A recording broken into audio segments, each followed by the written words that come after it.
안녕하세요. 3기, 제3기 강의 시작하도록 하겠습니다. 자, 이장훈 노무사입니다. 반갑습니다. 영상이 이게 화면이 아직 바뀌지가 않았었네요. 자, 우리가 오늘 수업 앞서가지고 간단하게 OT 하고, 그리고 진도 나가도록 하겠습니다. 자, 우리가 이제 GS 3기 과정을 들어갔는데요. 이제 노동법 공부는 여러분들이 기본적으로 판례 법리를 다 알고 계셔야 됩니다.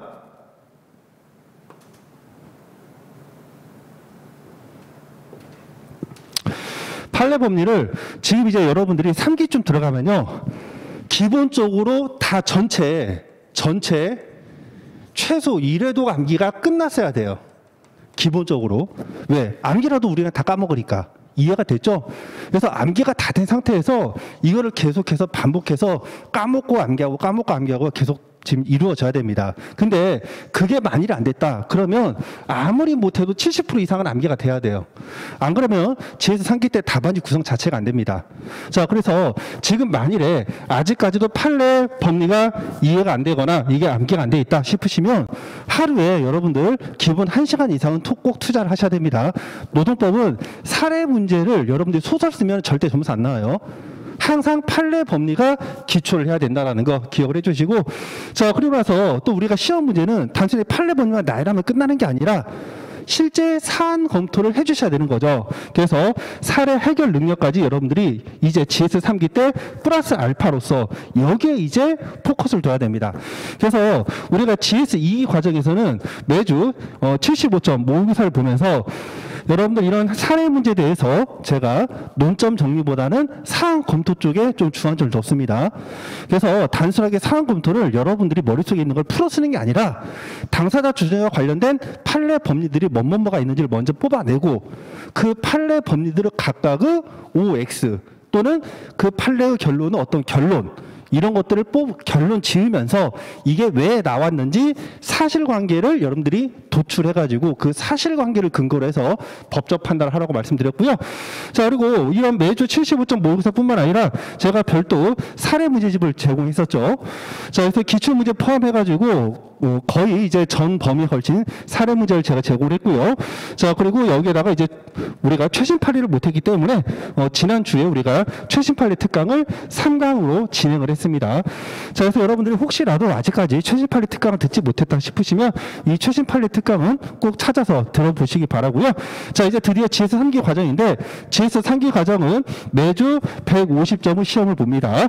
자, 그리고 우리가 GS 2기 때 나눠드린 핵심 사례 문제를 제가 이제 가제본 책으로 만들어서 사례를 푸는 노동법으로 출간이 될 겁니다. 자, 출간이 될 겁니다. 죄송합니다. 출간이 됐어야 되는데 제가 이제 원고를 조금 늦게 제공을 해가지고 이번 주차는 제가 프린트로 나가고요. 다음 주차 때부터는 가제본의 책이 나갈 건데 이제 여러분들 GS 2기 때 제 수업을 들으신 분들은 여기 핵심 사례 문제가 거의 대동소이합니다. 페이지만 조금 바뀌고요. 그래서 추가되는 문제는 제가 별도 프린트를 들을 거니까 GS 2기 수업을 들으신 분들은 별도 사례를 푸는 노동법 가제본 책을 구입하실 필요는 없습니다.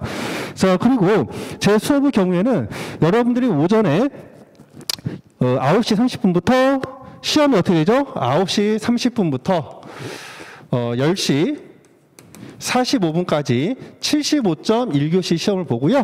자, 20분 쉬고 11시 5분부터 12시 20분까지 다시 75점 시험을 봅니다. 자, 그리고 여러분들이 이제 그 식사를 하시고 나서 이제 1시 30분부터 우리가 강의를 진행을 하는데 저의 경우에는 우리가 그 3시간 수업이 아니라 4시간 수업으로 강의 진행이 될 거예요. 그래서 조금 강의가 좀 길어진다 하더라도 여러분들이 집중력을 끝까지 가지시기 바랍니다. 자, 그리고 지금 이제 그 일정에 대해서 말씀드리면요. 지금 현재 6월 25일 날 여러분들이 이제 3기가 개강을 했고요. 노동법의 다른 과목들은 일주일 전에 7일 전이죠. 7일 전에 종강을 합니다. 자, 그런데 노동법의 경우에는요. 5주, 즉 10회 가지고서는 도저히 일회독을 할 수가 없어요. 물론 찍어서 하면 가능하겠지. 근데 전범위를 하기에는 도저히 시간이 안 됩니다. 그래서 저의 경우에는 여기서 플러스 2시간을 제가 추가로 더 서비스를 제공해서 7월 31일 3기가 종강이 돼요. 자, 그리고 나서 우리가 시험이 이제 언제 보냐? 9월 3일에서 9월 4일 날 이렇게 시험을 보는데 그때 이제 5주가 남습니다. 5주. 자, 그러면 이 5주 동안에 여러분들이 어떻게 공부 계획을 세울 것인가 이게 굉장히 중요하죠. 지금 여러분들이 내공이 거의 합격권을 넘어섰다 하더라도요. 남은 시간에 공부 안 하면 그건 100% 떨어집니다. 이해가 되셨죠? 지금 현재 합격선에 도달하지 못했어. 그렇다 하더라도요. 남들보다 좀 더 열심히 그걸 뛰어오르면 충분히 합격을 합니다. 그래서 실제 여러분들의 합격 당락은요. 학원 커리가 끝나고 나서 마무리 시간에 당락의 합격 여부가 좌우가 돼요. 자, 그래서 여러분들이 GS 3기 과정에서는요. 해야 될 게 노동법뿐만이 아닙니다. 전 과목을 얘기하는 거예요. 노동법만 잘해서 합격하는 건 아니고요. 또 노동법을 설령 부족하다 하더라도 타부 과목에서 메꿔주면 합격을 해요. 그래서 반드시 과목별, 논점별 복습은 매주 놓치지 말고 이건 다 해야 됩니다. 자, 그리고 여기 우리 3기 과정이 끝나기 전까지는요. 부르타 대비해서 전 범위를 다 해야 돼요. 이때부터 뭘 날리고 간다 하시면 이미 마음을 비우신 거예요. 아셨죠? 무슨 일이 있어도 3기 전까지는 브루탈 대비해서 전번을 다 보셔야 어떤 문제가 나와도 최소한 백지를 내진 않습니다. 자, 이렇게 보시고 판례의 경우에는 여러분들 계속 까먹어도요. 무조건 하루에 1시간 이상씩은 판례 공부를 하신다. 이렇게 생각을 하시고 자, 다만 판례 공부 같은 경우에는 연속성이 좀 떨어지죠. 연속성이 떨어지니까 식후에 소화시키면서 뭐 산책 잠깐 하면서 한 10분에서 한 20분을 여러분들이 공부를 한다거나 또는 뭐 화장실에 앉아있는 시간에 한다거나 아니면 여러분들이 공부하는 장소로 오고 가면서 그때 이제 판례 암기를 한다거나 이런 식으로 짜투리 시간을 이용하시는 게 제가 볼 때는 좀 바람직할 것 같고요. 자, 그리고 나서 우리가 이제 그 학원이 종강이 됩니다. 종강이 되면 이제 기본적으로 여러분들이 최종 일주일 얘는 일단 빼야 돼요. 얘는 빼고 나머지 4주가 남죠. 그럼 이 4주 동안에 우리가 1년 동안 공부했던 거 최소한 이래도 좀 회독수가 좀 빠르신 분들은 2, 3회도 또 가능합니다. 다만 이때 조심하셔야 될 거는 속독이 중요한 게 아니에요. 책을 덮고 그 주제에서 말할 수 있을 정도 내공이 됐을 때 속독이 가능한 것이지 그것도 안 되는데 눈으로만 이거 바른다. 책 덮으면 하나도 기억이 안 납니다. 그래서 차라리 그럴 바에는 오히려 정독이 더 나을 수가 있어요. 자, 어쨌든 과목별로 2회독 이상을 4주 동안에 해야 되는데요. 이것도 여러분들 시간을 좀 제가 배분을 해봤습니다. 우리가 노동법의 경우에는 실질적으로 2과목입니다. 자, 그러다 보니까 한 과목당 여러분들 어떻게 5일씩 세팅하면 됩니다. 노동법은 우리가 5일, 5일에서 10일, 그리고 행정법 5일, 인사, 경조 각각 5일 이렇게 하시면 되죠. 자, 행정 같은 경우는 공부가 좀 됐다. 그러면 5일까지 걸리지도 않아요. 분량이 굉장히 작기 때문에 이해가 되셨죠? 자, 그리고 이렇게 하면 어떻게 돼? 15일이죠. 근데 우리가 4주니까 25일이지. 근데 우리가 4주니까 3일이 남죠. 계획은요, 타이트하게 세우면 무조건 깨집니다. 못 지켜요. 그래서 3일을 빼놨어요. 이 3일 이제 스페어 시간이지. 여러분들이 공부하다가 조금 쉬는 시간이 있을 수도 있고요. 또 타 과목에서 미처 이제 마무리가 안 된 것들을 이 플러스 3시간에 여러분들이 마무리하시면 됩니다. 그래서 무슨 일이 있어도 이때 1회독은 여러분들이 책을 덮고 말할 수 있을 정도로 암기가 되셔야 돼요. 이해가 되셨죠? 단순한 속독이 아닙니다. 자, 이렇게 1회독을 하시면 이제 마지막으로서 여러분들이 최종 일주일이 남죠. 그러면 이 일주일에 대해서는 우리가 토요일날 시험을 볼 때는 토요일날 노1, 노2 시험을 오전에 보고요. 그리고 오후에 인사관리를 봅니다. 얘는 오후에 보죠. 오후. 자, 그리고 일요일날은 오전에 다 봐요. 행정 보고 그리고 선택 과목을 봅니다. 자, 그럼 여러분들 금요일날은 뭐 보죠? 공부를 뭐 해야 돼? 당연히 다음날 시험 공부를 해야 되죠. 그러니까 금요일날은 노1, 노2 인사관리를 볼 수밖에 없습니다. 금요일날 행정을 보겠어요? 선택을 보겠어요? 그렇죠? 그래서 금요일날은 세팅이 끝나. 자, 그럼 토요일날은 어떻게 되죠? 토요일날 여러분들이 시험이 끝나고 집에 오면 대략 시간이 4시 반에서 한 5시쯤 됩니다. 시간 자체가. 자, 그래서 이때 이제 여러분들이 좀 체력 회복을 좀 해야 되죠. 또는 체력이 좀 세. 그래서 공부를 바로 시작한다 하더라도 행정 마무리 하는데 행정 여러분들 제대로 일해도 하려면요. 아무리 빨리 봐도 최소한 3시간은 걸립니다. 저녁 먹고. 그럼 벌써 10시야. 그럼 이제 마무리 할 수 있는 나머지 과목. 선택 과목은 공부할 시간이 없는 거예요. 선택 과목은. 그래서 이제 선택 과목이 전략적으로 접근하는 게 굉장히 필요합니다. 그래서 이 선택 과목을 여러분들이 현실적으로 토요일 날 행정을 정리하면 선택 과목을 마무리할 시간이 없기 때문에 체력이 많이 안 되시는 분들은 미리미리 선택 과목을 공부를 해 주셔야 돼요. 그래서 저는 이제 노동법 강사지만 선택 과목을 굉장히 강조하는 사람입니다. 그래서 이제 여러분들이 이미 선택을 다 했기 때문에 그 과목 어떤 특성들 이거를 다 아시겠죠. 그래서 노동경제학 같은 경우에는 분량이 굉장히 적어요. 분량이 적지만 이제 우리가 표점을 돌릴 때 점수가 낮아지기 때문에 노동경제학은 완벽하게 다 아셔야 됩니다. 아셨죠? 자, 그리고 경영조직은 양이 많아. 그럼 어떻게? 미리미리 다 암기를 해두셔야 돼요. 그래서 경영조직 선택하시는 분들은 이 토요일날 이제 죽어나가는 겁니다. 자, 그리고 나서 이제 나머지 5일인데 금요일 앞에 수요일하고 목요일 이 이틀 동안 자, 우리가 금요일날 노원노트 인사관리를 봅니다. 수요일하고 목요일을 연속성으로 봐요? 그럼 일요일날 과목 기억이 안 나겠죠. 그러니까 당연히 수요일하고 목요일은 여러분들이 이제 행정이나 선택을 보는데 가급적이면 좀 그 기억이 잘 안 나는 걸 가장 최근에 보겠죠. 그러니까 어떻게? 행정법은 이해 과목이지 암기량은 적어요. 행정을 먼저 보고 목요일날 이제 선택 과목을 보는 거죠. 그래서 여러분들이 토요일날 선택 과목을 공부할 시간이 없기 때문에 이 목요일날 선택 과목을 정말 신중하게 잘 보셔야 됩니다. 이해가 됐죠? 요 목요일 날이 여러분들의 합격 여부를 가르는 분기점이 될 수가 있어요. 자, 그리고 이제 앞에 일, 월화. 이때는 이 첫째 날을 볼 수 있는 과목을 하는데 여러분들이 이제 노원이나 노투나 또는 뭐 인사관리. 저 같은 경우는 이제 법대를 졸업을 했기 때문에 법 과목은 쉬워요. 인사관리가 어려워. 그러니까 당연히 노원과 노투를 앞에 넣어놓고 인사관리를 잡는 거죠. 그래서 여러분들이 GS 3기 과정까지 다 마무리가 되시고요. 정상적으로 커리를 마쳤다면 하루에 한 과목 1회독 됩니다. 이해가 되셨죠? 혹시라도 공부가 만일에 내가 좀 부족해서 1회독이 안 될 것 같다 싶으시면 3기 과정에서 정말 여러분들 뼈와 살을 가르십시오. 여러분들 인생을 걸고 공부하는 거니까 그 정도 투자를 하셔야 됩니다. 이제 시간이 정말 얼마 안 남았습니다. 그래서 이 과정을 거치면 여러분들이 이제 합격을 하시는 거예요. 자, 그리고 이제 답안 작성법에 관련돼서 간단하게 말씀드릴게요. 제가 GS2기 때 답안 작성법에 대해서 그 간단하게 OT를 했었는데 그 수강생 명단을 보니까 또 신규가 좀 있으시더라고요. 그래서 이제 타 강의에서 넘으신 분들이 있기 때문에 간단하게 답안 작성법을 말씀드리겠습니다. 자, 일단 목차 정렬은요. 대목차, 중목차, 그리고 소목차까지 쓰시고 목차를 하나 더 쓰고 싶다 싶으시면 여기서 반목차까지는 가능합니다. 근데 제목, 즉 목차에서 원목차는 쓰지 마세요. 원목차는. 자, 이렇게 쓰시고 그리고 목차 순서는요. 우리가 노동법의 경우에는 논점 정리, 그리고 법리, 그리고 노마자 3에서 사안 검토, 그리고 결론 이렇게 나갑니다.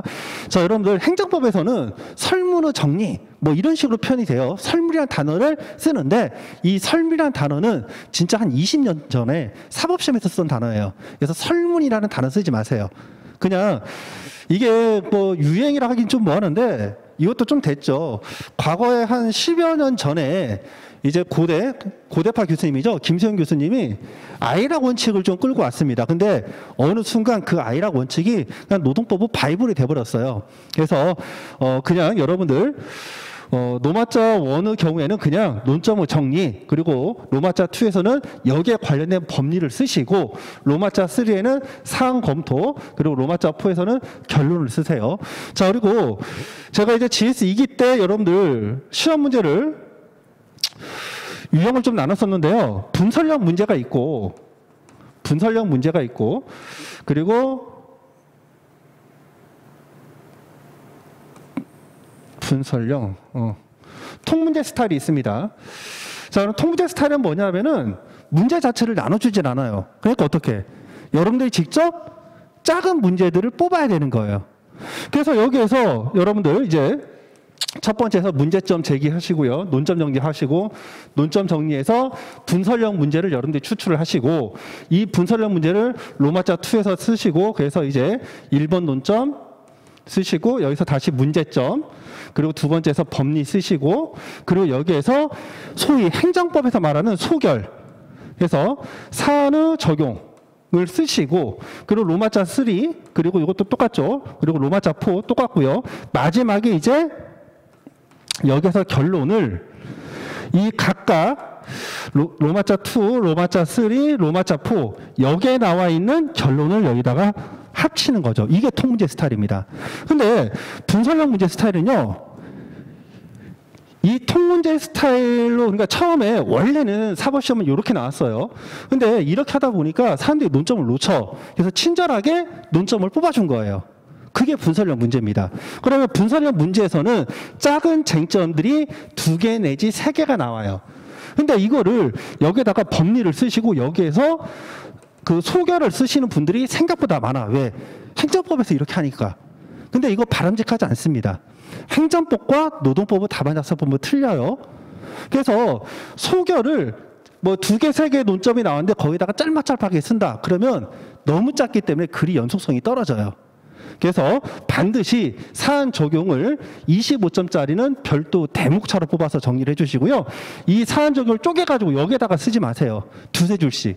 그렇게 쓰지 마세요. 이해가 되셨죠? 자, 그리고 결론. 이렇게 정리를 하시면 됩니다.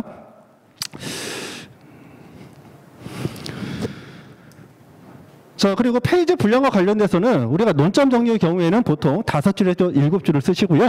자, 법률의 경우에는 2.5페이지, 그리고 사안 검토는 1페이지, 그리고 결론은 우리가 3줄에서 5줄 정도 이렇게 정리를 하시면 됩니다. 자, 그럼 이제 배점과 관련돼 가지고요. 우리가 25점 기준으로 몇 페이지를 쓰느냐? 4페이지를 우리가 씁니다. 4페이지. 자, 그러면 한 페이지당 배점이 얼마가 되죠? 대략 6점이 되죠. 그러면 우리가 그냥 산수해 볼게요.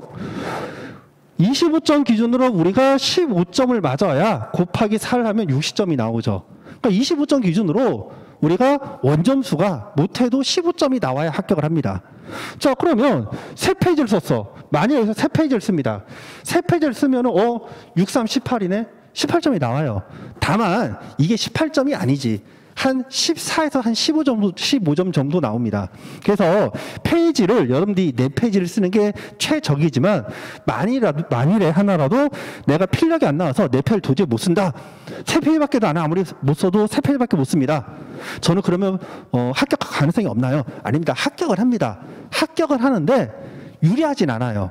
정말 정착에 잘 쓰셔야 합격을 하시고요. 고득점 나오기는 쉽지가 않다라는 거 그렇게 기억을 좀 해주세요. 자, 그리고 문단 구성과 관련돼서는 우리가 한 줄에 22자 정도가 들어가도 쓰십시오. 어떤 분들은 한 줄에 한 28자 정도 들어가기 작겠어요. 그럼 필력은 빨리빨리 나오지. 글자가 작으니까. 근데 페이지가 적어요. 채점할 때 교수님들이 그런 거 감안 안 합니다. 왜? 여러분들 채점 부수가 몇천 부예요.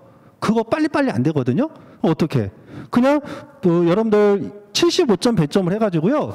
정말 거기 채점 잘해줘야 한 2, 3분 정도 이상 안 걸립니다. 금방 넘어가요. 자, 그러니까 어떻게? 룰을 지켜줘야 돼. 한 줄에 22자 정도 되는 사이즈로 반드시 쓰시기 바래요. 자, 그리고 단락 변경 시에는 반드시 한 줄을 띄워주시기 바랍니다. 자, 그리고 한 페이지 쓸 때 여러분들 시간 조절하셔야 되는데 지금 이 GS 2기 과정에서는 처음에 이제 동차하시는 분들은 답안 구성 자체가 안 되고요. 3기 때도 1교시는 여러분들이 쓰시는데 2교시는 시간 안 돼가지고 뭐 안 쓰시는 분들도 더러 계십니다. 근데 반드시 여러분들 필력을 한 페이지 쓰는데 5분이 되도록 끊어주셔야 돼요. 왜? 우리가 4페이지를 목표로 하면은 20분이죠. 근데 우리가 한 배점 25분당 25점당 25분에 끊어야 돼. 그러면 20분 끊고 나머지 20분은 뭘까요? 여러분들이 처음에 문제를 읽는 시간, 그리고 그에 따른 목차 정리하는 시간, 그리고 뒤로 갈수록 필력이 떨어지죠. 거기서 로스되는 시간, 이런 걸 감안했을 때 여러분들이 글 쓰는 것도 우리가 전략적으로 접근을 하셔야 됩니다. 그래서 한 페이지를 쓰는데 5분 정도 시간이 걸린다. 자, 목차는요. 목차를 여러분들이 시험제 딱 봤어. 문제를 정말 정성껏 읽습니다. 그리고 목차를 심도 있게 전략적으로 접근합니다. 그러면서 10분이 날아가요. 그러면 그분은 어떻게? 이미 5점이 까이고 가는 거예요. 내가 알고 있어도 페이지를 못 써. 이해가 되셨죠?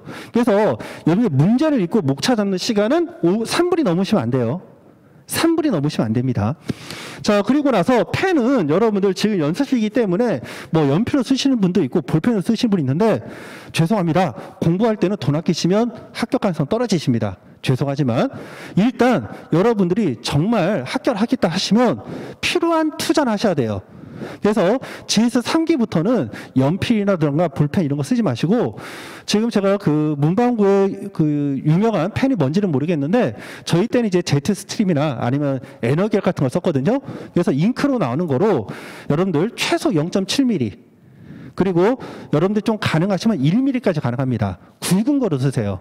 굵은 거로 쓰면 글자가 이 획이 붙으면 안 되잖아요. 그러다 보니까 글자가 저절로 커집니다. 글자가 저절로 커지고 또 이게 색이 짙기 때문에 교수님들이 볼 때 그냥 바로바로 눈에 들어와요. 그래서 GS 3기부터는 답안이 쓰실 때 연필, 볼펜 이런 거 가급적 지양하시고 실제 수험장에서 쓸 수 있는 펜으로 좀 써주시기 바랍니다. 자, 그리고 글씨체는요, 여러분들이 정자로 글씨를 쓰면 손목 나갑니다. 그래서 글씨를 빠르게 잘 쓰시면 좋은데 그래가 쉽지가 않아요. 그럴 때는 글씨를 좀 흘려 써도 무방한데 글자를 흘렸을 때는 여러분들 우리가 그 데생 스케치 하듯이 손목을 살짝 오른쪽으로 흔들고 오른쪽으로 기울여서 이렇게 쓰시기 바랍니다. 그림 그리듯이. 이렇게 꺾으시면 손목에 무리가 가요. 그래서 항상 글씨 쓸 때는 힘을 빼고 펜을 손 위에 그냥 가볍게 놓은 상태에서 잉크니까 힘 빼고 그냥 이렇게 쓰시면 돼요. 그렇게 여러분들이 글씨체를 이제 3기 과정에서 좀 정리를 해주시고요. 자, 그리고 정정하실 때 여러분들 뭐 X하고 뭐 화살표하고 제가 GS이기 때는 다 그거 감안해 줬는데요. 3기부터는 그런 거 이제 인정 안 됩니다. 왜? 지금 3기 때도 계속 그러면요. 시험장 가서도 그래요. 사람의 습관은 무섭습니다. 자, 그래서 3기부터는 여러분들이 수정을 할 때는 그냥 밑줄 두 줄 긋습니다. 수정펜도 인정 안 됩니다. 다 부정으로 간주돼요. 그래서 2차 시험에서 뭐가 이제 부정으로 간주되냐면 특정한 어떤 누구라는 게 특정될 수 있는 거. 예를 들어서 채점자야, 수험생이야. 아, 제가 어디에다가 뭐 체크해서 놨습니다. 뭐 예를 들어서 수정펜으로 이렇게 표시했습니다. 뭐 이런 것들. 이렇게 얘기가 가능한 것들, 이런 것들은 다 뭐가 된다? 그거는 이제 부정 그 답안지가 되는 거예요. 부정 답안지. 그래서 수정펜도 인정 안 되고요. 반드시 문장을 수정할 때는 밑줄 두 줄 딱 긋고 그리고 나서 이어서 쓰셔야 됩니다. 그 위에다 쓰는 것도 인정 안 돼요. 그래서 3기에서는 이 과정을 꼭 지켜주시 바래요. 제가 2기 때는 여러분들이 법률도 안 됐기 때문에 이런 것들 제가 그냥 강조 안 했는데 3기에서는 이제 여러분들이 시험장 가서 쓸 수 있는 습관을 들여야 됩니다. 그래서 요거 꼭 기억을 해주시고요.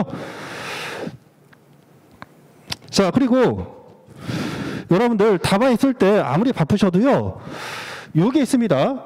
우리가 문제를 바쁘면 내가 3분이 자신 있으면 3분부터 쓰고 1문이 제일 자신 없으면 1문을 맨 뒤에 써라. 뭐 예전에 이런 말이 있었습니다. 자, 결론. 절대 그렇게 쓰시면 안 돼요. 자, 여러분들이 채점자입니다. 남들 다 1문 쓰고 있는데 앞에 딱 3분이 있습니다. 그럼 어떻게 생각하죠? 아, 이 수험생은 3분이 제일 자신 있나 보다. 어디 한번 볼까? 좀 더 집중적으로 봐요. 잘 쓰면 좋겠지. 근데 못 쓰면. 야, 얘는 제일 잘 쓰는 게 이 정도밖에 안 돼? 그냥 날아갑니다. 이해가 되죠? 여러분들이 채점자 입장이 돼 보십시오. 그리고 이제 맨 마지막 뒷문으로 가시면 아, 얘는 자신이 없으니까 이걸 맨 뒤에 썼구나. 마음을 비우고 있습니다. 그럼 어떻게? 기본 기준이 이 정도에서 시작을 해야 되는데 여기서 시작을 해요. 그럼 잘 써도 점수가 잘 나올 수가 없어요. 그래서 기본적으로 답안지 구성을 할 때는 여러분이 좀 힘들어도 1문, 2문, 3문 순서대로 쓰시고요. 최악의 경우에만 순서를 좀 바꾸시는데 순서 바꾸면은 제가 볼 때는 심정적으로 불이익이 반드시 있을 겁니다. 그거를 감안해 주시기 바라요.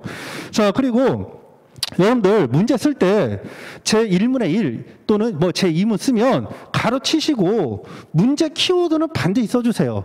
문제 키워드는 우리가 어절로 써서 단어로 좀 써주세요. 자, 오늘 같은 경우에는 뭘까요?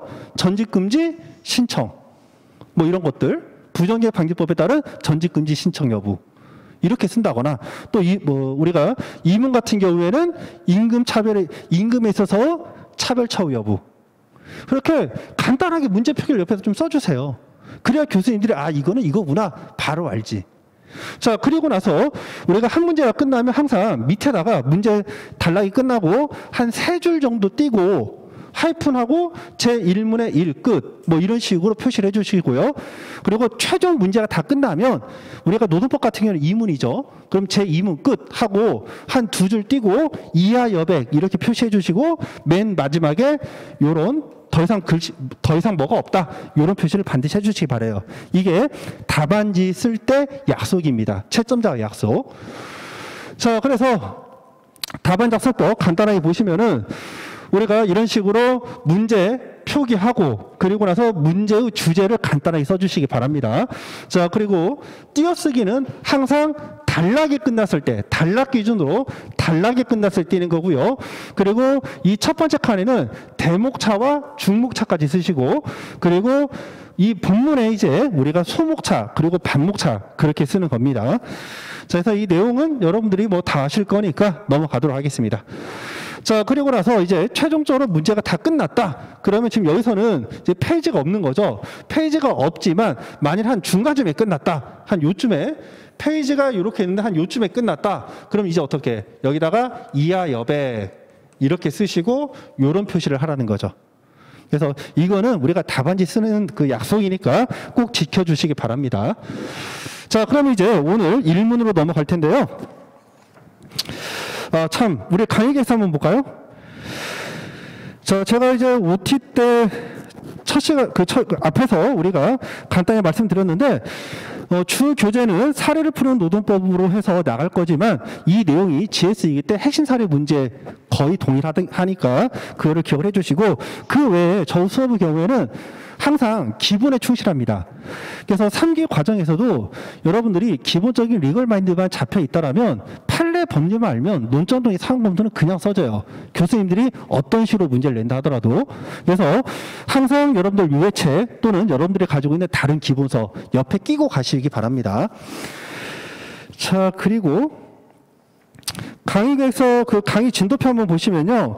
강의 진도표는 제가 임의적으로 이렇게 정해 놓긴 했지만 이게 이제 꼭 맞춰지진 않습니다. 우리가 그 주에 나가야 될 진도가 있긴 한데 그 진도 범위 내에서 이미 뭐 기출된 문제들도 많은 경우에는 진도 범위가 조금 앞으로 넘어갈 수 있습니다. 그래서 오늘 같은 경우에는 통사임금 배제 합의가 출제가 되었죠. 자, 그럼 이제 문제풀이로 바로 넘어가겠습니다. 여러분들은 유해책 피시고 그리고 사례지도 피시고 그리고 이 사례를 푸는 노동법 이것도 같이 피시고 이렇게 보세요. 자, 일단 오늘 1문의 1을 보시면요. 해당 포인트는 우리가 경업금지 의무에서 나오는 거죠. 자, 그래서 경업금지 의무와 관련해 가지고 일단 비교 개념이 있는데요. 비밀 유지 의무가 있죠. 비밀 유지 의무와 경업금지 의무는 다른 거라겠습니다. 비밀 유지 의무는 우리가 회사의 적이 여기에 있는 거죠. 비밀 유지 의무는 회사 적이 옮길 필요가 없습니다. 얘는 비밀 유지 의무는 아이고 여기 안 바뀌었어. 얘는 그러니까 회사 소속이 문제되지 않아요. 문제되지 않아요. 그런데 경업금지 의무는요. 경업금지 의무는 경쟁업체를 설립하거나 또는 가입해야 되는 거죠. 이 구분이 있습니다. 그래서 설문이 나올 때 경업금지 의무가 나올 때 우리가 비밀 유지 의무도 같이 따라옵니다. 일반적으로 따라와요. 하지만 정확한 의미는 비밀 유지 의무는 회사의 부활 가치가 있는 영업 비밀을 어떤 식으로든 다른 쪽으로 비밀을 누설하는 것을 의미하고요. 내가 직접 일을 안 한다 하더라도 정보를 제공하는 것도 누설이죠. 내가 그 정보를 가지고서 일을 하는 것도 누설이 될 수가 있습니다. 그리고 경업금지 의무라고 하는 거는 내가 실제 그 경쟁업체를 설립하거나 경쟁업체에 이적을 해서 전적을 해서 실제 일을 하는 거, 이게 경업금지 의무인 거죠. 자, 어찌됐건 얘와 얘의 공통점은 뭐예요? 공통점은 보호 가치가 있는 사용자의 영업이익 보호입니다. 영업비밀 보호.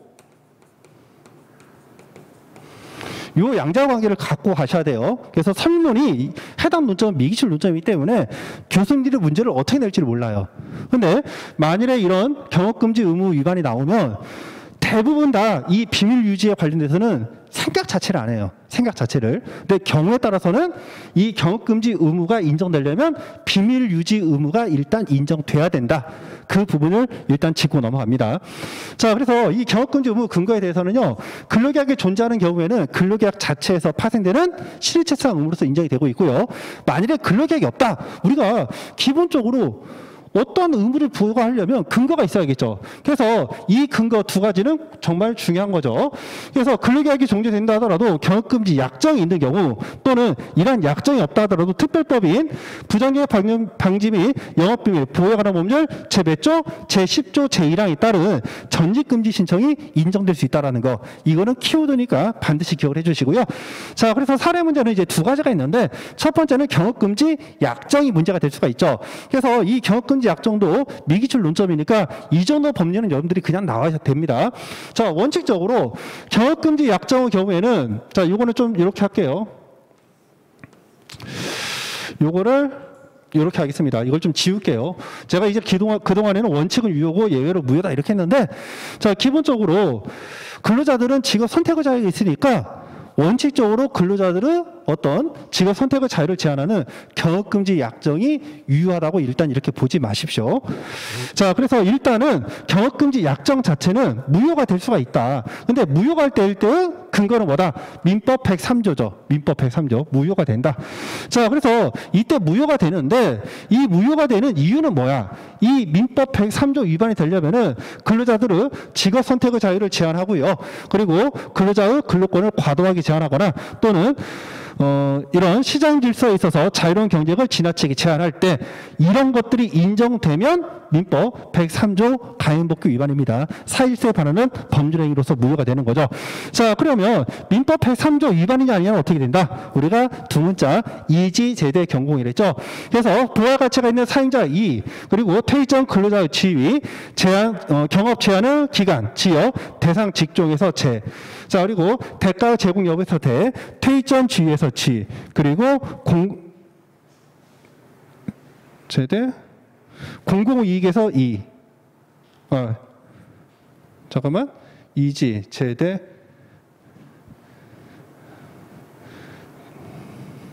이게 오타네요. 퇴직 경위죠. 퇴직 경위에서 경공 이렇게 합니다.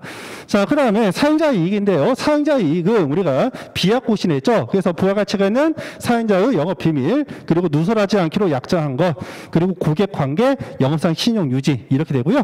자, 여기서 한 발 더 나아가서 그러면 부가가치가 있는 사용자의 영업비밀이 뭐냐? 이때는 우리가 세 가지 요건이 있는데 이거를 여러분들이 이런 식으로 쓰시면 안 돼요. 판례 문장대로 가십시오. 자, 그래서 일단 비주의성 널리 알려져 있지 않아야 되는 거죠. 자, 그리고 경제적으로 가치가 있어야 됩니다. 자, 그리고 이걸 비밀로 유지하기 위해서 노력을 해야 되고 있고요. 자, 그리고 구체적으로 이런 영업비밀에 대해서 그 내용이 특정이 돼야 된다. 자, 그랬을 때 이제 이런 약정이 예외적으로 유효할 수가 있다. 이렇게 여러분들이 기억을 해주세요. 자, 그러면 이제 약정이 없을 때는 어떻게 되느냐? 약정이 없을 때는 우리가 이 부정기업 방지 및 영업비밀 보호에 관한 법률 제10조에 따라서 사용자의 어떤 부가 가치가 있는 영업비밀을 보호하기 위해서 전직금지를 신청할 수가 있다는 거죠. 그럼 전제는 뭐야? 이렇게 타 근로자의 이직을 금지하는 것은 해당 근로자의 직업선택 자유를 침해하는 거죠. 그러니까 어떻게? 이때 언제까지 이거를 금지시킬 것인가 이게 필요합니다. 자, 그래서 일단 사용자의 이 영업비밀이 존재해야 돼요. 그러면 이 사용자의 영업비밀이 존속하는 기간은 언제이냐? 이게 문제가 됩니다. 자, 그래서 재직중인 경우에는 우리가 기본적으로 업무 이탈 시부터 기산을 하고요. 퇴사 후에는 업무 이탈 시부터 기산을 하는데 이게 중요하죠. 요게 퇴직 시에 영업비밀 존속기간이 경과한 경우에는 더 이상 부할 가치가 있는 영업비밀이 없기 때문에 이 경우에는 전직금지 신청이 인정되지 않는다. 자, 그렇게 기억하시면 되겠습니다. 자, 그래서 1문 한번 보시면요. 1교시의 1문. 근로자 갑은 A 회사에서 영업비밀을 취급하는 연구개발 업무를 담당하던 중에 2020년 3월 29일에 실질적으로 해당 업무에서 이탈하여 다른 업무를 담당하였다. 자, 그 후 2021년 9월 1일에 퇴직하여 A 회사와 경쟁업체에 있는 B 회사로 전직을 하였다. A 회사는 법원에 1년간 영업비밀 침해 금지 조치 및 전직 금지 신청을 하였다. A 회사의 청구는 인정될 것인가? 자, 이게 문제가 되고 있는데요. 일명 삼성전자 사건입니다. 자, 그래서 칠판 한번 간단히 봐주시면요. 해당 당사자는 이제 연구개발 업무에 있는 특수 인재, 그 핵심 인재입니다. 자, 그런데 이 사람이 L전자로 스카웃 제의가 있습니다. 스카웃 제의. 스카웃 제의가 있으니까 회사에서 어떻게? 회사에서 법원에 전직금지 신청을 할 거라는 뉘앙스가 있는 거죠. 그래서 여기에서 이제 전직금지 신청을 하려고 해요. 금지 신청 분위기가 있습니다. 여기서 분위기. 그러니까 해당 당사자가 이직을 해야 안 해요. 이직을 하지 않습니다. 자, 이런 상태에서 이제 이 사람은 우리 조직을 떠날 것 같아. 그러니까 더 이상 어떻게 연구개발 업무에 담당하는 게 아니라 여기서 배치 전환을 시킵니다. 자, 그래서 2020년 3월 29일에 다른 업무로 이직을 한다는 거죠. 전직을 하는 겁니다. 자, 그러면 이 경우에 원래 핵심 부서 연구개발 업무에 있다가 다른 업무로 전직을 하는 거죠. 자, 그러면 이 경우에 이 사람에게 비밀 유지 의무는 언제부터 기산이 되죠? 업무 이탈 시부터 기산이 됩니다.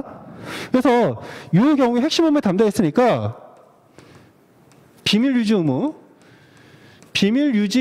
의무를 부담하는데 이 비밀 유지 의무 부담 기간은 이 업무 이탈 시부터 여기서부터 다른 업무에 담당한 거, 요 시점부터 기산이 돼요. 요때부터. 자, 그런데, 자, 지금 이제 21년 9월 1일 날 다른 경쟁업체로 전직을 합니다. 자, 그랬더니 이제 회사가 다시 전직금지 신청을 하는 거죠. 전직금지 신청을 하는데 여기서 포인트를 잘 보시면 회사가 전직금지 신청 기간을 몇 년으로 했죠? 1년으로 했습니다. 그럼 회사 측에서 부활 가치가 있는 이 영업비밀의 존속기간을 몇 년으로 봤다? 1년으로 봤다는 거죠. 그래서 회사가 이 퇴사 시점부터 원칙적으로 퇴사 시점부터 우리가 이 전직금지 기간이 기산이 되기 때문에 퇴사 시점부터 1년이 지난 2022년 3월 30일까지 전직금지 신청을 하는 거죠. 그랬더니 이게 과연 허용될 것인가를 보는 겁니다. 자, 그랬더니 실적으로 회사 측에서 주장하고는 1년간 그 전직금지 그리고 영업비밀 침해 금지를 신청했는데 이 사람은 이미 3월 29일에 이 업무에서 이탈하고 그때부터 1년 지난 시점 몇 전이죠? 2021년 3월 22일 이때 도구하는 기간 이때까지가 영업비밀 침해 금지 기간에 해당된다는 거죠. 그러면 사인자가 전직금지 신청을 신청한 이 시점은 우리가 업무 이탈 시로부터 약 1년 5개월이 경과가 되었고 따라서 그 영업비밀 침해 금지 기간이 도과가 되었죠.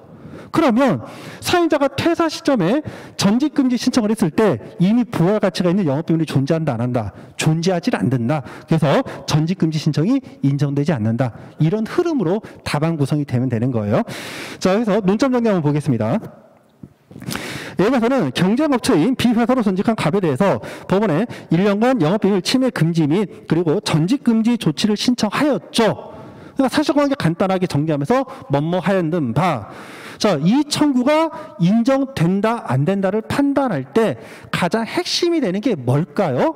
오늘 지금 여기서 설명 다 했죠. 전직금지 여기 보시면 부활 가치가 있는 영업비밀을 존속기간이 도과하였는가 안 했는가 그거 판단하는 게 제일 중요해요. 자, 그래서 일단 경업금지 약정이 없음에도 불구하고 A회사 신청이 인정될 수 있는지 여부 이거는 우리가 특별법인 불이익 방지법에 따라서 인정될 수 있다는 거 간단히 서술이 되고요. 중요한 건 뒤에 있는 겁니다. 논점을 하나만 쓰면 좀 없어 보이기 때문에 제가 억지로 논점을 두 가지로 잡은 거예요. 자, 그래서 영업비밀을 취급하던 업무에서 이탈한 지 1년 5개월이 경과했음에도 불구하고 A회사의 신청이 인정될 수 있는지 문제가 된다. 1년 5개월이 지났다. 이 말은 뭐예요? 부하 가치가 있는 영업비밀의 존속기간이 도과하였는가 그거를 판단하겠다. 이걸 돌려서 쓴 말입니다. 자, 그래서 법률을 보시면은 우리가 단순하게 전직금지 의무 이것만 쓰는 게 아니라 비밀 유지 의무도 같이 있습니다. 왜? 같이 신청이 있으니까. 자, 그래서 영업비밀 유지 의무라 하면 비밀 유지 의무라 하면 근로자와 관련하여 사인자의 영업비밀을 알게 된 근로자가 실칙상 이를 유지할 의무를 말하고, 경업금지 의무는 근로자가 사인자와 경쟁관계에 있는 업체에 취업하거나 또는 스스로 경쟁업체를 설립, 운영하는 등의 경쟁일을 하지 아니할 의무를 의미한다.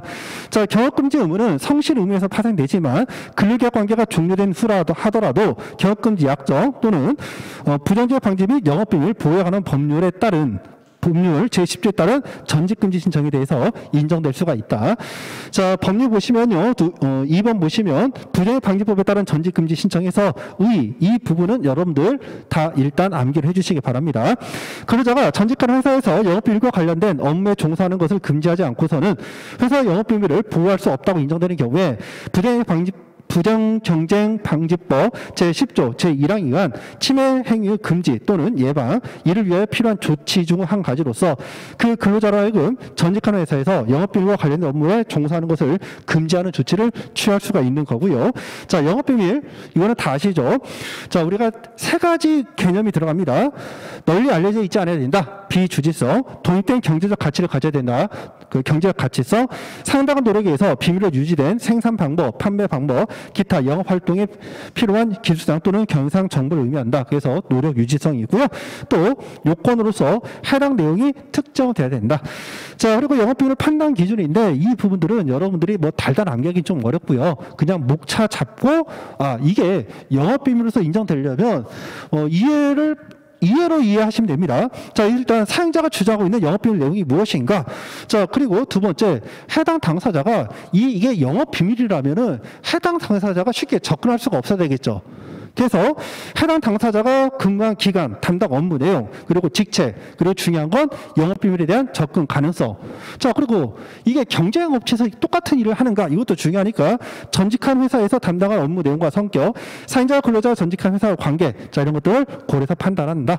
자, 그리고 세 번째 보시면요. 영업비밀 침해 금지 기간 및 기산점인데, 영업비밀 침해 금지 기간에 대해서는 부하 가치가 있는 영업비밀은 공정하고 자유로운 경쟁을 보장하기 위해서 필요한 시간적 범위로 한정되고요.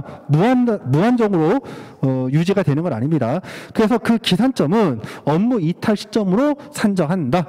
자, 그리고 전직금지 기간 및 기산점인데, 전직금지 기간, 이거 중요한 거죠.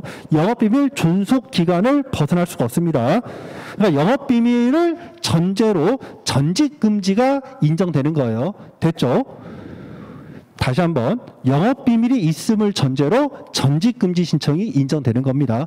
부하 가치가 있는 사용자 이익이 없는데 전직금지 신청, 개별 근로자의 직업선택의 자유를 침해하는데 인정될 여지가 없다는 거 꼭 기억해 주시고요. 그 상관관계를 포인트 잡아서 언급하시면 가점으로 빠집니다. 자, 기산점, 이게 메인이죠. 예방적 조치로서 미리 영업비밀 침해 금지 및 전직금지를 구하는 경우에 영업비밀을 취급하던 업무에서 이탈한 시점을 기준으로 영업비밀 침해 금지 기간 및 전직금지 기간을 산정할 수 있다. 자, 한편 근로자가 회사에서 퇴직한 이후에 전직금지를 신청하는 경우에 근로자가 퇴직한 시점을 기준으로 산정을 해야 되는데, 문제는 그러나가 중요하죠. 근로자가 실제로 회사에서 퇴직할 당시에 이미 그 기간에 경과하여 회사가 주장하는 영업비밀이 더 이상 영업비밀로서 보호될 수 없는 경우에는 회사 전직금지 신청이 인정될 수 없다. 다시 한번 강조합니다. 전직금지 신청이 인정되려면 회사의 부하 가치가 있는 영업비밀이 존재해야 되고요. 이런 영업비밀이 존재하지 않는다면, 즉 영업비밀 존속기간이 도과했다면 전직금지 신청은 인정되지 않는다. 이게 최종 결론입니다. 자, 사항 검토 볼게요. 자, 일단 주장한 게 영업비밀 침해 금지 조치와 전직금지 조치를 신청했으니까 둘 다 따로따로 평가하겠습니다. 영업비밀 침해 행위를 방지하기 위해서 A회사가 신청한 갑에 대한 영업비밀 침해 금지 기간은 갑이 영업비밀을 취급하던 연구개발 업무에서 실질적으로 이탈한 2020년 3월 29일부터 1년간인 2021년 3월 28일까지로 봄이 상당하다. 자, 갑이 퇴직하여 전직할 당시인 2022년 9월 1일에는 해당 기간에 모두 경과했으므로 영업비밀 침해 금지를 구하고 있는 A회사 신청은 허용될 수 없답니다. 그래서 기산점이 언제인지, 그리고 포인트는 뭐냐? 회사가 이 침해 금지 기간을 1년 했다는 거죠. 만일에 회사가 2년으로 했다면 이 2년이 정당한 기간인가? 이것도 논점이 될 수가 있겠죠. 자, 다음 전직 금지 신청입니다. 갑이 퇴직한 이후에 A회사가 전직 금지를 구하는 경우이어서 갑이 A회사에서 퇴직하기 이전에 A회사가 갑에 대한 전직 금지를 신청할 수 있었다고 볼 만한 특별한 사정이 없다라면 원칙적으로 해당 전직 금지 신청 기간의 기산점은 갑이 A회사에서 퇴직한 시점을 기준으로 삼는 게 원칙입니다. 자, 그러나 영업비밀 보호기간을 2020년 3월 29일부터 1년 동안으로 정함이 상당한 것으로 판단이 되고 있는 바. 자, 이거는 왜 그렇죠? 회사가 이렇게 청구했으니까. 갑이 실제로 A회사에서 퇴직할 당시에는 이미 그 기간이 경과하여 A회사가 주장하는 영업비밀이 더 이상 영업비밀로서 보호될 수가 없다. 자, 따라서 갑이 퇴직할 당시를 기준으로 할 경우 A회사의 영업비밀을 보호를 위하여서 갑의 전직을 금지할 필요성이 없게 되는 결과 A회사의 전직금지 신청을 받아들일 수 없게 되는 겁니다. 자, 최종 결론. 영업비밀 침해 금지 기간은 갑이 퇴직하여 전직할 당시에 그 기간이 모두 경과했으므로 영업비밀 보호 기간은 갑의 퇴직 당시에 그 기간이 경과하여 보호될 수 있는 영업비밀이 아니므로 A회사에 대한 갑에 대한 영업비밀 침해 금지 및 전직 금지 신청은 인정되지 않는다. 이렇게 최종적으로 결론 짓겠습니다. 자, 그래서 해당 논점은요, 미기출 논점이고요. 경업금지 약정은 제가 2기 때 시험 문제를 냈고요. 3기 때 이제 이 삼성전자 사건을 제가 모의고사 출제를 했습니다. 자, 그래서 해당 논점은 그 경업금지 약정을 한 B급 정도로, 그리고 이 전직금지 신청, 이거를 우리가 부르타 대비한 C급 정도로 정리를 하시면 될 것 같아요. 자, 다음은 우리 1교시 2문이죠. 자, 임금에 있어서 차별처우 판단인데, 일단 영역적으로 차별과 관련해가지고는요, 금기법상 균등처우 위반인 여부가 이제 한번 지출이 되었고, 기간제법상 차별처우는 미기출입니다. 자, 해서 해당 논점은 A급 논점으로 좀 정리를 해주셔야 돼요. 자, 7, 8 한번 보시면은 우리가 이 평등과 관련돼서 헌법 11조 제1항이 있죠. 이걸 뭐 답안지에 쓰는 건 아닙니다. 일단 헌법에 의해서 그 모든 국민은 법에 평등화돼서 평등 원칙과 또 평등권이 헌법에 규정이 되어 있습니다. 자, 이것들은 이제 구체한 법률들이 근로기준법 제6조에 있는 균등처우, 그리고 남녀고용법상 차별처우 금지, 그리고 기간제법, 파견법상 차별처우 금지. 자, 이게 있고요. 자, 그리고 올해 그 기출이 한번 최신 판례 있었죠. 여러분들 최신 판례에서 고령자 고용법상 차별처우 금지 여부. 제가 판례 특강에 했었죠. 그래서 이번에 나온 판례가 뭐였죠? 임금 피크제, 즉 우리가 업무 성과의 어떤 다과 이런 거 따지지 않고 단순하게 일정 연령이 도달하면 이유 불문하고 우리가 임금을 깎는 것, 이게 이제 임금 피크제잖아요. 그런 임금 피크제는 최종 결론이 뭐다? 고령자 고용법상 강행 규정인 정령 규정에 반한 정령 규정이 아니죠. 예, 고령자 고용법을 보시면 연령을 이유로 한 차별처우가 금지되고 있습니다. 해당 규정이 위반해서 해당 임금 피크제 규정이 무효라는 최신 판례 내용이 있습니다. 자, 그래서 근로기준법 제6조 보시면 차별 사유 자체가 성국 신사로 되어 있죠. 자, 우리가 성, 국, 신사로 되어 있는데 이 성국 신사를 우리가 예시규정으로 본다, 열거규정으로 본다. 이거를 예시규정으로 봅니다. 예시규정. 물론 교수님에 따라 가지고 이 금기법 제6조를 위반하면 처벌규정이기 때문에 이 처벌을 할 때는 우리가 예시규정이 아니라 열거규정으로 해석하는 것이 타당하다, 이런 학설이 있는데, 일단은 이 평등권은 헌법상의 권리이기 때문에 성국신사는 우리가 예시규정으로 보셔도 무방합니다. 자, 차별 영역은 모든 근로조건이 되고 있죠. 자, 반면에 남녀고용법은 차별 사유가 성별에 따른 차별 한 가지만 구분되고 있는데요. 차별 영역이 근로조건뿐만 아니라 채용 단계에서 차별도 우리가 금지가 되고 있다. 자, 그리고 기간제법, 그리고 파견법은요, 우리가 기간제 근로자 또는 단시간 근로자, 파견 근로자임을 이유로 차별하는 것을 금지하고 있다. 즉 다시 말하면 고용 형태에 따른 차별을 금지하고 있고요. 차별 영역은 모든 근로조건입니다. 자, 그래서 우리가 근로기준법과 그리고 기간제법의 관계는 얘가 일반법이고 얘가 특별법의 관계를 갖고 있다라는 거, 이걸 먼저 기억을 해주시기 바라요. 자, 다음 보시면은 이제 기간제법상 차별처우 금지인데요. 자, 칠판에 있는 프레임 정도는 여러분들이 그냥 나오셔야 됩니다. 자, 그래서 기간제법상 차별처우 금지와 관련된 의의 규정은 기간제법 제8조 제1항에 있죠. 자, 그래서 사용자는 기간제 근로자임을 이유로, 자, 이건 뭐예요? 기간제 근로자임을 이유로 했다. 이거는 차별 사유죠. 얘가 차별 사유가 되면서 이게 신청권자가 누가 된다? 기간제 근로자만 신청할 수가 있는 거죠. 그래서 기간제 근로자가 이미 무기계약직으로 전환이 됐어요. 그러면 더 이상 기간제 근로자이므로 차별처우를 신청할 수 있다 없다? 신청할 수가 없다. 자, 그것도 과거에 한번 기출된 논점입니다. 자, 두 번째는 당에서 또는 사업장에서 동종 유사 업무에 종사하고 있는 기간 없는 근로계약을 체결한 근로자에 비해서, 즉 얘가 누가 된다? 비교 대상 근로자가 되겠죠. 자, 그리고 차별적 처우를 하면 안 된다. 자, 차별처우 개념이 두 가지가 있죠. 합리적 이유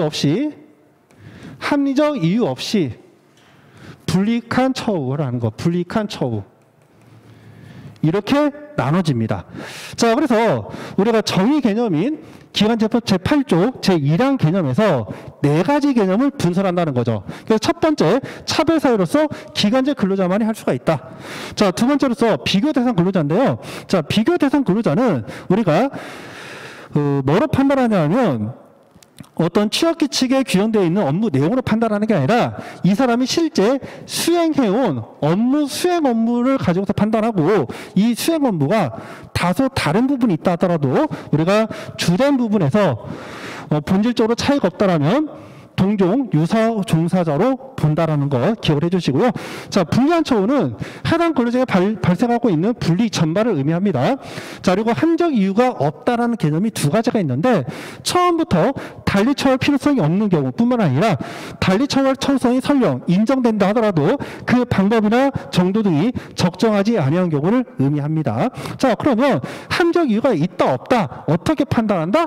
자, 우리가 이 판단 기준을 좀 암기하셔야 되죠. 자, 그래서 불리한 처우 내용, 그리고 불리한 처우 사유, 급부 실제 목적, 그리고 공형태의 속성과 관련성, 업무 내용과 범위, 권한, 책임, 그리고 노동의 강도, 양과 질, 임금이나 그 밖의 근로조건의 결정 요소 등을 종합적으로 해서 판단한다죠. 자, 특히 오늘 시험 문제에서 나왔던 것 관련해서는 여러분들 급부 실제 목적, 요게 이제 굉장히 중요한 내용이 되고 있습니다. 자, 그래서 오늘 시험 문제 설문 한번 읽어보도록 하겠습니다.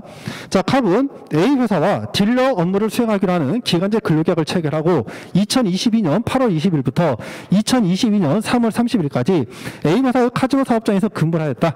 자, 한편 A 회사는 정규 딜러를 채용할 때에는 채용 전에 인턴이나 계약직 딜러로 1년 6개월 내지 2년 정도 근무한 후 정규 딜러로 전환하였다. 자, 정규 딜러는 블랙잭, 바카라, 그리고 룰렛, 그리고 DSI, 비콜, 자, 뭐 기타 등등등 8개 종목을 진행하였고, 갑박 의리 경우에는 블랙잭과 가파라 등 2개 종목만을 진행하였으나 블랙잭과 가파라가 전체 게임 진행 그 종목 중에서 76.7%를 차지하였다. 자, 갑은 외부 근무 경력에 따라 차등을 둔 시간급으로 계산된 임금을 매월 지급받았고, 그 밖에 다른 수당은 지급받지 않았다. 자, A회사 정기 딜러는 급여 수준에 따라 호봉급과 직무급을 합한 기본급, 벽지 수당, 그리고 고객 서비스 수당, 정기 상여금, 특별 상여금을 지급받았다. 자, 이와 별도로 A회사는 고객들로부터 호텔 봉사료 명목으로 징수한 금원을 기간제 딜러로 제외한 전 직원에게 균등 지급하였다. A회사의 호텔 봉사료 지급 기한물에 기재된 호텔 봉사료 지급 기준에 따르면 호텔 봉사료는 전 직원에게 균등 지급하도록 되어 있었다. 자, 한편 갑의 기본 급여는 4,200여만 원인 반면 1호봉 정규 딜러에게 지급되는 기본급이 1,800여만 원, 그리고 벽지 수당이 190, 고객 서비스 수당이 580, 정기 사유비 1,240, 특별 사유비 150, 그리고 호텔 봉사료가 170 등 또한 5,500이었네요. 자, 그러면 그 기간제 근로자인 갑부 급여와 그리고 받는 돈과 1호봉이 받는 돈의 차익이 한 1,300여만 원 차이가 납니다. 자, 갑은 A회사가 갑과 을과 같은 기간제 딜러에게 특별상여금과 호텔 봉사를 지급하지 않은 거. 지금 문제 삼는 건 뭐예요? 특별상여금과 호텔 봉사료입니다. 자, 요거 두 개를 지급하지 않는 거는 차별을 주장한다. 자, 갑의 주장과 타당한가? 자, 이런 질문인 거죠. 자, 그래서 일단 내용을 한번 보시면은 업무 내용을 먼저 보겠습니다. 업무 내용. 자, 일단 구분 자체는 정규직 딜러가 있는데 정규직 딜러는 1호봉이 되려면 우리가 최소 1년 6개월에서 2년 정도를 일단 근무를 해야 1호봉이 됩니다. 요때 이제 1호봉이 되죠. 1호봉. 자, 그리고 담당 업무가 8개 업무가 되고 있죠. 자, 반면에 기간제 딜러의 경우는요, 우리가 지금 원래 판례에서는 해당 회사에서 어떤 이런 근무 기간 빼고 그냥 그 기간제 근로자이지만 이 해당 기간제 근로자로서 딜러가 다른 어떤 그 사업장에서 딜러로서 일을 했는지, 그래서 그 경력직에 따라 또 금액이 한 1,000여만 원 차이가 났었습니다. 판례 보신 분들은 다 기억을 하실 거예요. 자, 어쨌든 이 기간제 딜러는 단지 2개 종부라는데 77%입니다. 자, 했더니 일단 첫 번째, 얘네들이 기간제 딜러인 갑과 을이 주장하는 거는 뭐냐? 지금 이 1호봉에 대해서 1호봉은 금액이 5,500인데, 자, 우리가 경력이 없는 자, 자, 얘는 3,000. 여기 있네. 경력이 1년 있으면 4,200. 그러니까 만일에 경력 1년이 있다. 그러면 이 경우에 차이가 얼마가 있죠? 한 1,300 정도 차이가 난다. 차별이다. 이렇게 주장하는 거죠. 그랬더니 문제 사이즈가 크기 때문에 제가 뺐습니다. 근데 혹시라도 교수님들이 이런 것도 논점을 잡을 수 있기 때문에 제가 추가 설명합니다. 유해책하고 판례상 다 했어요. 자, 뭐가 있느냐? 지금 1호봉은 회사에서는 비교대상 근로자가 아니라고 합니다. 이유는 뭐죠? 이유는? 첫 번째 이유는 지금 1년 6개월 정도를 근무를 해야 1호봉이 된다는 거죠. 그래서 지금 당신들 기간제 근로자 너희들이 비교 대상 근로자 하려면 1호봉이 아니라 마이너스 1호봉이 돼야 되고 마이너스 2호봉자가 돼야 된다. 이렇게 얘기를 한다는 거죠. 그때 판례는 어떻게 하고 있죠? 마이너스 호봉제라는 거는 존재할 수가 없다. 그래서 지금 현재 근무는 하고 있지 않다 하더라도 최소한 직제에는 편제되어 있는 자가 비교 대상 근로자가 된다. 그래서 이 문장은 혹시라도 교수님이 부가적 쟁점을 언급할 수 있기 때문에 기억을 해주세요. 이런 논점이 나오는 게 이게 유일한 판례입니다. 자, 그리고 두 번째는 쉬운 거죠. 자, 종목 자체가 야, 설령 1호봉이 비교 대상 근로자라 하더라도 1호봉이 너희들과 같은 비교 대상 근로자라 하더라도 종목 자체가 다르지 않냐. 똑같은 일 안 했는데 어떻게 비교 대상 근로자냐 이렇게 합니다. 그때 판례는 뭐라고 봤다? 야, 비록 이 1호봉이 6개 항목을 더 한다 하더라도 업무 7, 80%가 동일하다는 거죠. 여기 보시면 77.7%니까 좀 올려서 80% 할까요? 업무 80%가 동일해. 자, 업무가 100% 동일할 필요는 있다 없다? 없다. 주된 부분에서 동일하다라면 이건 본질적으로 같다는 거죠. 80%를 같은 거로 해. 그러면 동종 유사 업무 종사자로 봐준다라는 겁니다. 그래서 1호봉이 이제 비교 대상 근로자가 되는 거죠. 자, 그러면 불이익을 받아야 되는데 보세요. 얘네들은 지금 기본급으로 되어 있죠. 얘는 기본급 얼마야? 1,800이죠. 1,800. 자, 그러니까 어떻게? 오히려 기간제 근로자가 더 셉니다. 지금 여기서는 무경력은 빼고 경력 1년짜리로 할게요. 자, 그러면 지금 5,500인데 지금 여기까지로 봤을 때 여기까지 봤을 때는 누가 유리하다? 1호봉과 기간제 봤을 때 기간제가 유리합니다. 지금 여기서부터 이제 어떻게? 여기서부터 특별 상견부터 1호봉이 여기서부터 1호봉이 이제 기간제 근로자보다 유리하게 되는 거죠. 그래서 특별 사용과 호텔 봉사를 청구하는 겁니다. 자, 그랬더니 판례가 이제 어떻게 본다? 자, 원칙적으로 임금 항목은 항목별로 불이익 여부를 판단하는 게 맞다. 근데 어떤 특정 항목은 유리하고 어떤 특정 항목은 불리하거나 또는 항목 체계 자체가 달라가지고 비교 자체가 불가능한 경우는 어떻게 한다? 항목이 아니라 뭐로 간다? 세 글자 범주 별로 평가한다.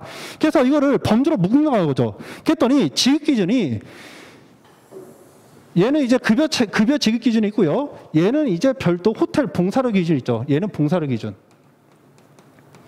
얘는 임금 지급 기준, 임금 지급 기준. 기준이 다르다는 거죠. 급여 성격이. 이해가 됐죠? 자, 얘는 회사가 주는 거고 호텔 봉사라는 고객들이 준 돈을 일괄적으로 관리해서 다시 재배분하는 겁니다. 그러니까 지휘기획 단위가 이렇게 묶었어. 이해가 됐죠? 자, 이런 상태에서 지금 어떤 특별사고 호텔 봉사로 돈 못 받으니까 불이익은 있는데 이게 합리적 이유가 있는 것인가? 이걸 보는 겁니다. 자, 그랬더니 자, 지금 여기 보시면은 보세요. 여기까지만 보시면은 저희 기간제 근로자가 유리하고 여기까지 보시면은 이제 1호봉이 유리합니다. 자, 그런데 경력도 1호봉이 더 많고 또 업무 자체도 어쨌든 6개의 특수 업무를 더하고 있잖아요. 그러니까 주된 업무가 같다고 해서 어떤 업무에 있어서 권한과 책임이 동일하다 볼 수가 있다 없다? 볼 수가 없다. 그리고 이 1호봉이 좀 더 숙련고이고 전문적인 기술이 더 있다. 이해가 됐죠? 그럼 어떻게? 이 특별사회금 지급하는 거 합리적 이유가 있는 거죠. 얘가 더 많아야 되겠지. 근데 호텔 봉사료의 경우는요. 호텔 봉사료의 경우는 지급하는 게 회사 돈을 주는 게 아니라 고객들이 주는 돈이고 그 호텔 봉사료 지급 기준을 봤더니 모든 전 직원이 준다고 합니다. 모든 전 직원은 기간제 근로자를 포함한 개념이 아니다. 포함하는 개념이다. 자, 그래서 호텔 봉사료를 기간제 근로자에 지급하지 않은 것은 합리적 이유가 있다 없다. 합리적 이유가 없다. 그렇게 판단이 되는 거예요. 그래서 이거는 A급 판례고 A급 사례니까 반드시 예시 답안으로 정리를 하시되 사이즈가 조금 큽니다. 예시 답안에 있는 내용을 다 쓰시면 여러분들 아마 한 5페이지 정도 나올 거예요. 자, 내용 한번 정리하겠습니다. 논점의 정리. 자, 여기 논점의 정리는 기간제법상 차별에 해당하는지 문제가 된다. 이거는 그냥 말 그대로 문제를 쓴 거고요. 이게 차별인지 아닌지를 판단하기 위해서 어떠한 과정을 거치는지 그걸 뽑는 게 논점입니다. 자, 여기서는 특별 상여금과 호텔 봉사료를 정규 딜러에게만 지급하고요. 기간제 딜러인 갑에게는 지급하지 않고 있는 바, 정규 딜러가 비교 대상 근로자에 해당하는지 여부, 또 기간제 딜러인 갑에게 특별 상여금과 호텔 봉사료를 지급하지 않은 것이 합리적인 이유가 있는지 문제가 된다. 자, 법리 부분 봅니다. 자, 기간제 근로자를 이유로 한 차별 처우, 의. 우리 기간제법 제8조 제1항이죠. 상전한 기간제 근로자임을 이유로 당해 사업 또는 사업장에서 동종 또는 유사 업무에 종사하고 있는 기간의 정함이 없는 근로계약을 체결한 근로자에 비해서 차별 처우를 하여서는 아니 되고요. 여기에다가 플러스 별표시하시고 차별 처우에 관련된 판례 개념입니다. 자, 차별 처우란 중요한 내용이죠. 본질적으로 같은 것을 다르게, 다른 것을 같게 처우하는 게 차별입니다. 별 많이 쳐놓으세요. 우리 법조만 쓰시고 넘어가시는 게 아니라 판례 법률까지 있어야 됩니다. 자, 차별처우 판단 요건에서 자, 비교 대상 근로자로 바로 볼까요? 자, 비교 대상 근로자 판단은 근로자의 업무가 기간제 근로자 업무와 동종 또는 유사 업무에 해당하는지 여부를 판단할 때 취업규칙, 근로계약 등에 명시된 업무 내용이 아닙니다. 이거는 형식적인 거죠. 그게 아니라 실제 근로자가 수행한 업무를 기준으로 판단을 한다. 자, 다만 이 수행한 업무가 완전히 100% 일치하지는 않고 업무 범위, 책임, 권한 등에서 다소간의 차이가 있다 하더라도 자, 중요하죠? 주된 업무죠. 주된 업무에 본질적인 차이가 없다라면 동종 유사 업무 종사자로 본다는 겁니다. 자, 차별처우 개념인데 이거는 법조문에 있죠. 임금 등 재반 근로조건 등에 있어서 합리적 이유 없이 불리하게 처우하는 것을 의미하고요. 자, 불리한 처우라 함은 사용자가 임금, 그 밖의 근로조건 등에 있어서 비교 대상 근로자를 다르게 처우함으로써 기간제 근로자에 발생하는 불이익 전반을 의미한다. 자, 특히 임금에 있어서 불리한 처우 판단 방법입니다. 자, 원칙은 항목별로 판단한다. 자, 다만 항목별로 비교하는 것이 곤란하거나 적정하지 아니한 특별한 사정이 있는 경우라면 상호 관련된 항목 등을 범주별로 우리가 평가를 한다. 자, 이렇게 좀 줄이시면 될 것 같아요. 자, 그 다음 네 번째 합리적 이유 문제요. 자, 합리적 이유 유무 볼 때 우리가 불리한지 여부를 판단할 때 항목이 아니라 범주별로 봤다라면 합리적 유무 여부도 항목별 아닌 범주별로 평가한다. 자, 합리적 유무가 없는 경우, 자, 달리 처벌 필요성이 없는 경우뿐만 아니라 처벌 필요성이 있다 하더라도 그 정도 방법이 적정하지 않은 경우 포함한다. 자, 합리적 이유 판단 기준, 자, 이거 다 암기하셔야 됩니다. 자, 넘어가시고요. 자, 사항 검토, 비교 대상 근로자. 비록 정규 딜러가 기간제 딜러인 갑보다 6개 종목을 더 진행을 하였지만, 자, 일단 갑이 진행한 두 개 종목이 전체 게임의 76.7%를 차지하고 있는 바 기간제 딜러인 갑 업무와 정기 딜러 업무는 주된 업무에 있어서 본질적인 차이가 없습니다. 자, 따라서 정기 딜러는 갑의 비교 대상 근로자에 해당한다. 자, 두 번째는 불이익이 있는지 여부를 평가하셔야 돼요. 보통 어떤 돈을 받지 못했다. 그럼 불이익이 있는 거죠. 자, 갑과 정기 딜러 임금은 서로 다른 항목으로 구성되어 있기 때문에 항목별로 평가할 수 없죠. 범주별로 평가한다고 했었죠. 자, 그래서 갑에게 불리한 처우가 존재하는지 여부를 봤더니 갑의 기본급에 상하는 범주인 정기 딜러가 지급받은 기본급, 벽지, 수당, 고객 서비스 수당, 정기 상액은 특별 사임들을 합한 금액과 비교를 했을 때 지금 금액이 적죠. 그래서 불리한 처우가 존재하고요. 자, 호텔 봉사를 전혀 지급받지 못했기 때문에 역시 불리한 처우가 존재합니다. 자, 제일 중요한 게 합리적 이유 유무죠. 자, 일호봉 정기 딜러는 갑보다 재직 기간이 길어서 갑에 비해서 자, 뭐가 높다? 일을 더 잘한다는 거죠. 전문성도 더 높고요. 업무 숙련도가 더 높다. 정기 딜러만 수행할 수 있는 특별 업무 6개가 추가되고 있기 때문에 갑이 지급받은 기본 급여와 그리고 그에 상하는 정기 딜러가 지급받은 기본급, 벽지 수당, 고객 서비스 수당, 정기 사익은 특별 사익을 합한 금액에 차이가 있는 것은 합리적 이유가 인정된다. 자, 그러나 A회사가 전 직원에게 균등 지급하도록 규정된 호텔 봉사료 지급 기준에도 불구하고 고객들로부터 호텔 봉사료 명목으로 정수한 금원을 기간제 딜러를 제외한 전 직원들에게 균등 지급한 것은 호텔 봉사료 지급에서 기간제 딜러만 배제할 특별한 이유를 찾기가 어렵다. 자, 따라서 갑에게 호텔 봉사료를 지급하지 아니한 것은 합리적 이유가 없는 차별에 해당한다. 자, 결론입니다. 결론은 이제 그 최종 정리죠. 특별 사역을 지급하지 않은 것은 합리적 이유가 있지만 호텔 봉사를 지급하지 않은 것은 합리적 이유가 인정되지 않는다. 자, 따라서 A회사가 갑에게 호텔 봉사료를 지급하지 아니한 것은 차별 처우에 해당되기 때문에 해당 내용에 한해서 갑의 지적은 타당하다. 이렇게 마무리를 하겠습니다. 자, 그러면 10분 쉬시고요. 매각 유로금 3분부터 다시 나가도록 하겠습니다.